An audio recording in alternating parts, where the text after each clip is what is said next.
Good morning and welcome to this morning's webinar. My name is Daryl Moon and I'll be your host today. This is the sixth webinar in our series of short 30-minute webinars on best practices of managing population mental health. Brought to you by Going on Offense and sponsored by Resilience Pro. We're recording each of these and the previous 6 or 5 webinars have been loaded up onto goingonoffense.com. Now, we all know that the pandemic has heightened the need to address mental health. We've had the opportunity and privilege of managing population mental health over the last 20 years in a very pure accountability care organization format where we've taken the financial risk and the profits have all come from creating healthier populations rather than increasing rates every year. It's been through a very abundant strategy. We discovered many years ago that most of mental health was being managed through a very restrictive strategy, and we decided to prove that if you gave people more help and all the help they needed and simply did it early and provided a lot of early intervention, you would actually reduce the total cost and improve the health of the population. So we're taking this opportunity when more than ever the nation needs it to share lessons learned and best practices that we've learned over the last 23 years. And so this is the 6th in a series of many webinars addressing best practices of managing population mental health. So far in our series, we've talked about integrating mental and physical health, the need to overcome the stigma barrier, technology that monitors the emotional well-being of populations so a true preventative maintenance program can be implemented to maintain optimal mental health, how to attract and retain top talent through supporting emotional well-being. Last week, we focused on filling the holes left by many EAPs. Today, our topic is proactive emotional health and measurement-based care. I'm honored to have with me my guest speaker today, or guest panelist, Jennifer Hunter, CEO of mVitals. I met Jennifer just over a year ago at a conference where she presented the mVitals Emotional Health Assessment Tool. And I thought to myself, what a great way to flag early potential risks and proactively address mental health problems through early intervention.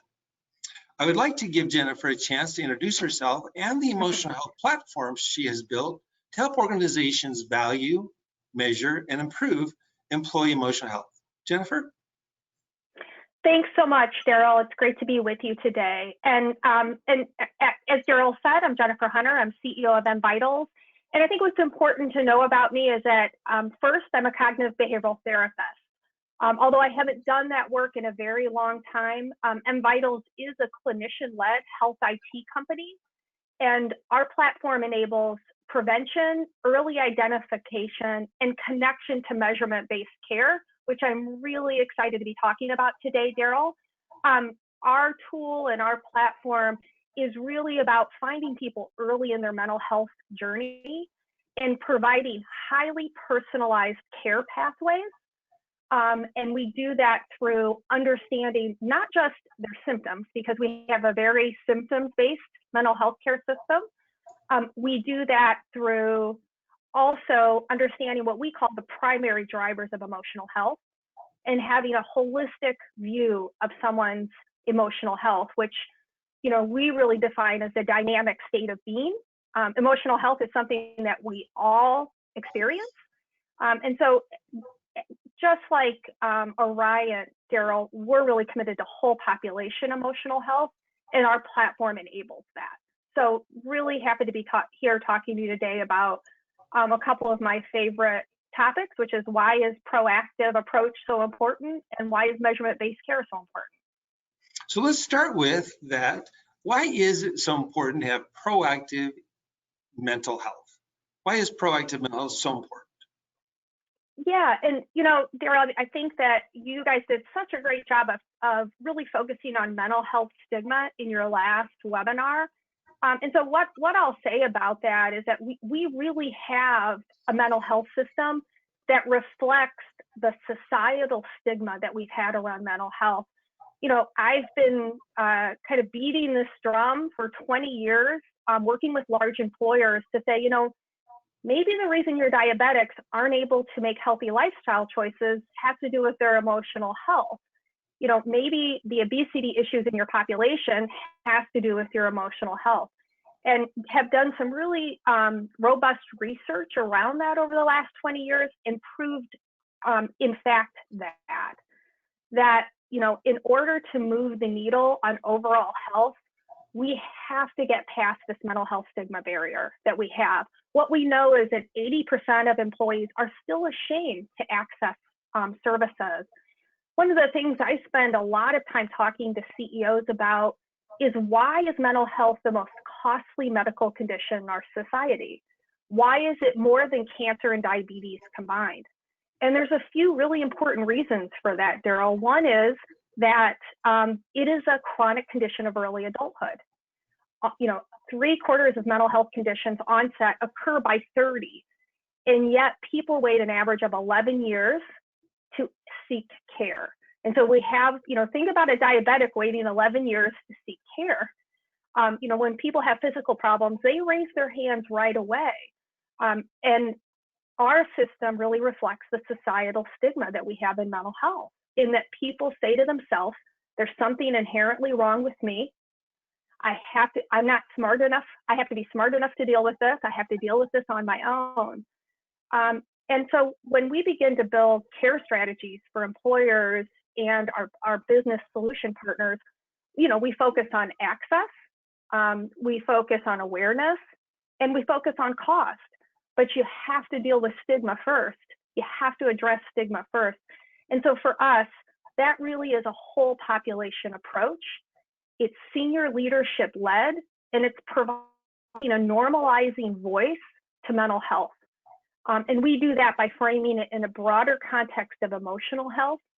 And you mentioned the COVID crisis really bringing this risk and mental health to really highlighting it. And it's true. We're having a health crisis. We're having the economic crisis of our lifetimes, and we're having a mental health crisis. All three of those globally. I do think that the COVID-19 pandemic is a great equalizer when it comes to mental health, because we've all had strong emotions. We've all felt the inescapable stress and uncertainty of this pandemic. And that really does open up a conversation so that we can talk more openly about mental health throughout an organization. But for us, the proactive piece, Daryl, is this commitment to clear and consistent marketing, clear and consistent communication, so that when people have that moment, when they wake up to the fact that they really need support, it's there for them and they can easily access it. I'm glad you brought up that during COVID, we've seen actually an increase in people's willingness to discuss their stress, their anxiety. I think that's a very positive thing. In light of a very negative thing, there has been a greater abundance of people willing to say, hey, I'm struggling. And because it's been more normalized and we're all struggling, it's a little easier to talk about that. So I'm glad you brought that up. Now let's talk about the importance of measurement-based care. What does it mean? What does measurement-based care, and why is it so important? Yeah, I was practicing as a clinician back in 2000. I was practicing what was called measurement-informed care at the time. And measurement-based care is really the idea that just like we track hemoglobin A1C, just like we track blood pressure, that we have to track individuals' response to treatment. And so having a good baseline on what are the symptoms and the severity of those symptoms and the impact on functioning that that's having for an individual, and then tracking the response to treatment over time.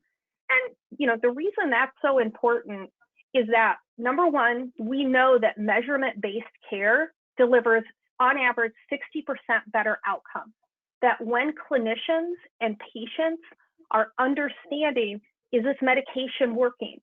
Is the psychotherapy actually being effective? Are my symptoms decreasing over time? Which is really sometimes hard to engage, hard to gauge. We all feel different emotions and different severities, but when you're able to track that consistently over time, we know that delivers better outcomes. The other thing we know is that a lot of people are undertreated.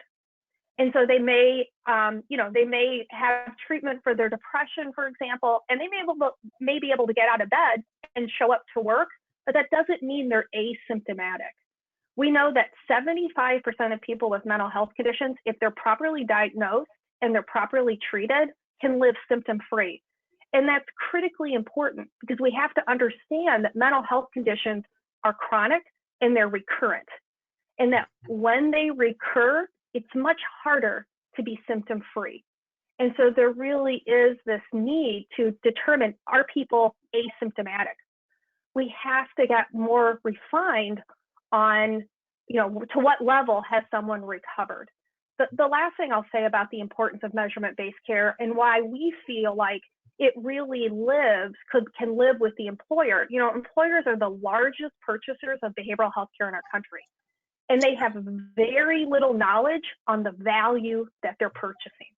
We have to get beyond this utilization conversation. And so one of the things that mVitals does is we track treatment risk, we connect people to care. 75% of the employees and family members that we've identified across our book of business, Daryl, have never received care. 75% at risk, moderate to severe risk for mental health, have simply never received care. We've connected 70% of those individuals to care, and then we track whether care is working. And that way, employers better understand these services that I'm purchasing, are they actually effective? We have to get beyond this utilization conversation. So I have a question about that, but before I ask it, I want to encourage our attendees today to feel free to ask questions. So use your control box and send in a question, and we'll discuss that. So feel free to send in those questions. My question to you, Jennifer, is how does your tool actually measure progress and outcomes, and how often does a therapist or a therapeutic relationship, how often is it used to do that measurement? Yeah, it's a great question. And so all of that is determined by the baseline. And so when we engage with an organization, we really work hard to get an organizational baseline. And so our average engagement rates across employee populations range from 40%, and if incented, up to 90%. And in that way, we really help people have an emotional health baseline. And because we're also uncovering what we call social determinants of emotional health, Daryl, those primary drivers of emotional health, perceived social support, financial crisis, the ability to, feel safe at home, verbal abuse, conflict in work and at home. We're also providing a lot of population data on what's driving disruption in emotional health.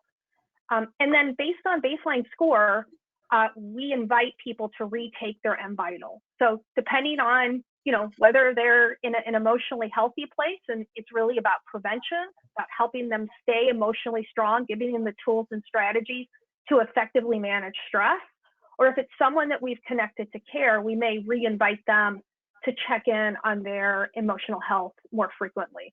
A lot of that is decided by our care concierge team, who are clinicians, or by an emotional health coach. So talk a little bit about the value of empowering employees with their own personal mental health data and the fact that you're measuring it, you're sharing it with them. Talk a little bit about the value of people knowing that data. Yeah, it's such a great question. And, I think one of the things people don't understand about therapy, about mental health intervention, is that almost universally, mental health intervention is brief intervention. Even when people go to outpatient therapy, the average number of sessions across our country is 4. Most people, 88% of psychotropics, are being prescribed by a primary care physician, and those are even briefer interventions. And so one of the things that's most rewarding for me is that, first of all, participants are hungry for this information. They're hungry to understand, kind of how their thoughts and feelings and everyday challenges really interact to create their emotional health. They're looking for tools to strengthen their emotional health, and they truly feel empowered by having this data on themselves. and the ability to kind of check in on how it's going. We've had participants, post their trending on the refrigerators, who have worked with our clinical team. And they said, they felt really proud of the progress that they've made. Another theme that we hear is that I knew I needed help for a long time. I knew it. I just, I was minimizing it. I'm so busy. We have on-demand clinical support, and 57% of individuals who review their report and are at high risk, they, without any prompting from us, they schedule with the clinician. They say, you know what? Now that I've seen this data on myself, I do want to talk to someone. Then we have outreach protocols where our clinical team outreaches to individuals, and we capture about 80% of high-risk individuals and have a conversation with them, create an action plan, get them connected to care. Nice. So let's talk about overall effective mental health care. And what does that look like? It's a really interesting question. And so, we know that cognitive behavioral therapy, there's a great deal of evidence around CBT. We hear about it a lot, right, Daryl, in our business. Mm-hmm. We hear about CBT a lot. But the reality is that what determines great care, the number one determiner of effective care is the individual's perception of their relationship with whoever it is that's helping them. Mm-hmm. And that people, that I think for me, one of the things that's so important, I led an employee assistance program for a long time. And, what research tells us is that when someone has that critical moment and they pick up the phone and they decide, I need help, I can't do this on my own anymore, the most behavior change occurs, Daryl, between the time they make that phone call to their first session. And so as a therapist, I would always say, why did you call? And what's happened since you made the phone call? And my job was to partner with that individual, empower them, and help them continue on this course because they had hit a critical moment in their life. And that's when most of us change. We have that moment, and it puts us on this trajectory of change. And that's one of the real tragedies of 80% of outpatient mental health professionals in networks. When you're calling 10 people on a list and no one's taking a new client, that's the real tragedy. Yeah. And so at mVitals, we're really committed to seamless connection to care and to really educating people because, and it's one of the reasons why we love working with employers because, culture determines everything. And employers get to create this culture. And so it's not only about easy access, you also have to create a culture that values early intervention. And that can be done really effectively and easily. It really just takes someone in the organization being brave enough to say, we have to do something now. So I always tell HR leaders, be brave and have the conversation. I'm glad you brought that up. We've addressed that specifically in a past webinar, but the very best ROI is simply building the right kind of supportive culture and creating awareness. And that's for everyone. That's not something that's specialized to just one group of the population. That's everybody. But then to really address the 60 and now probably 80, and some studies are showing that 90% are struggling with some kind of emotional anxiety, depression, or grief, or this whole pandemic. It's a proactive approach that's most effective. If all we do is offer a reactive, here's a phone number or a crisis line, we're not addressing so much of what's needed. And the better ROI comes from a proactive approach, which is what your platform does.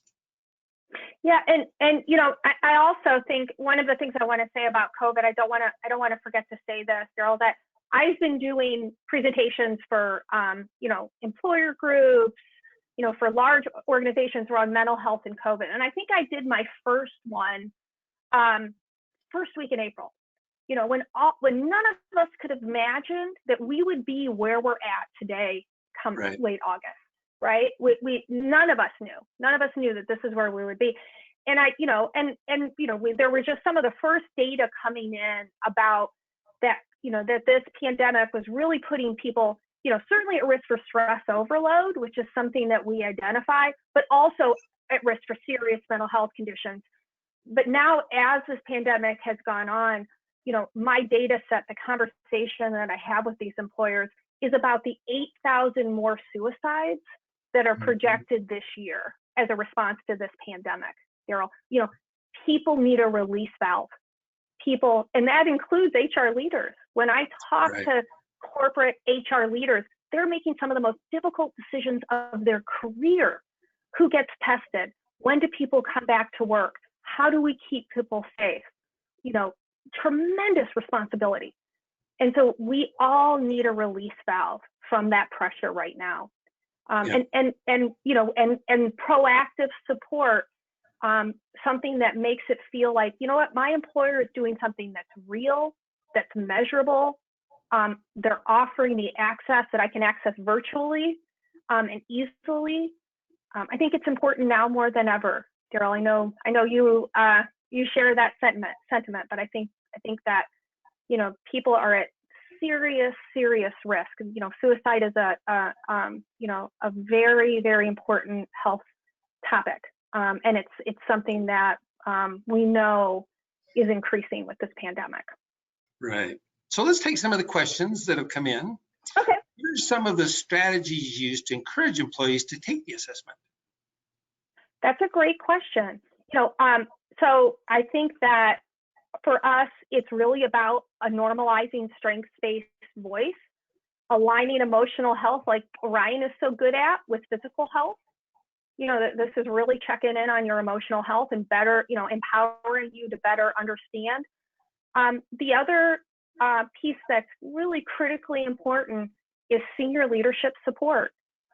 Having that key stakeholder, that person that an organization, everyone in the organization looks up to say, I took my Vitals and I learned that I really need to focus on managing stress, or that my worry is, I worry more than is healthy for me, and I need to find a way to better manage that.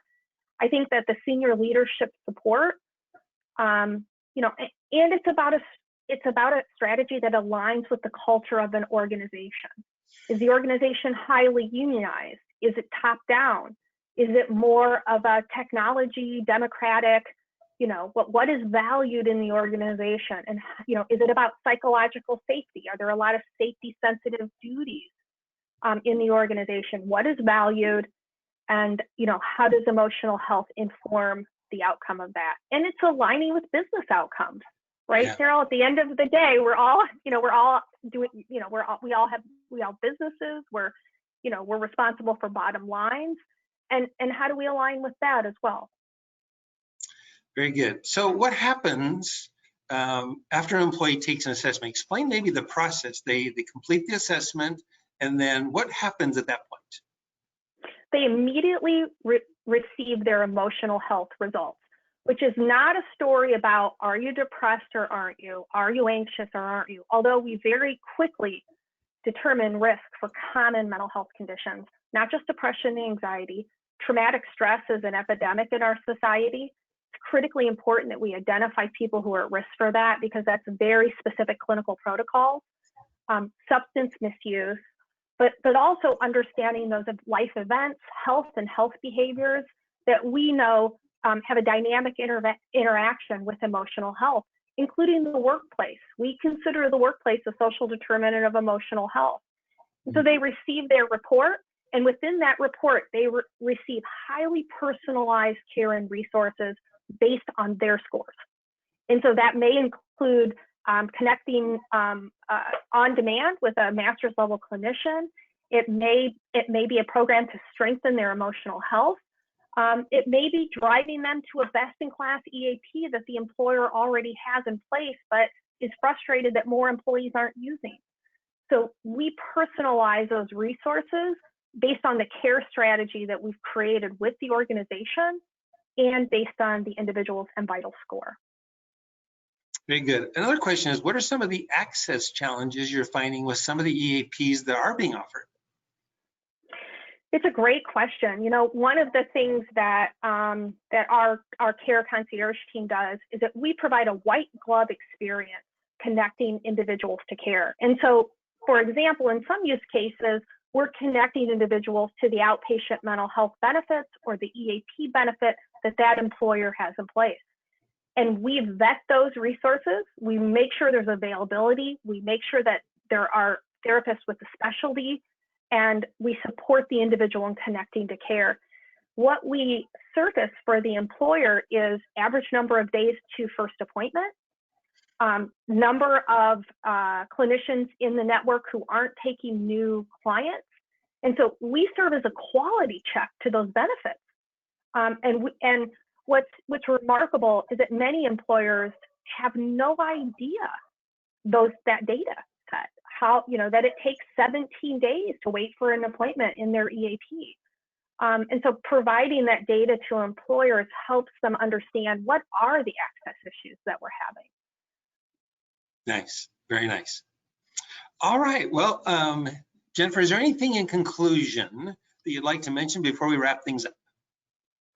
You know, Daryl, first of all, I want to say just what I think of Oriant and the history that your organization has in proactive care and really robust care. So just want to say what a privilege it is to be talking to you. And lastly, I'll just say for anyone on the phone who is responsible for populations, is that now is the time to do something to make sure that individuals really understand how to access care and that they are actually receiving good care. So thanks, Daryl, for allowing me to say that. Thank you. So I'm going to remind everyone that Resilience Pro is the sponsor of this series of webinars, and there's a brochure available that you can download right now through your control box describing the solution that's available to you and to organizations across the country.